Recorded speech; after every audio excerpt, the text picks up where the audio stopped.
طول عمري بسعى ان محدش يزعل مني.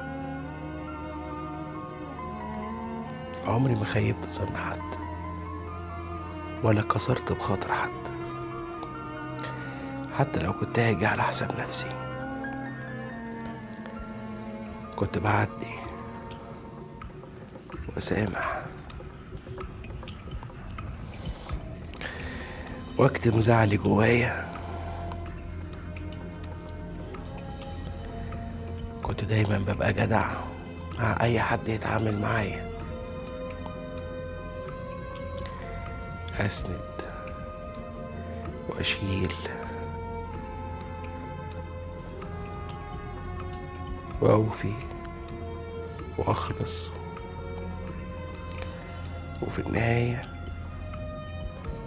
انا ما اذيتش حد غير نفسي، ما اذيتش حد غير نفسي.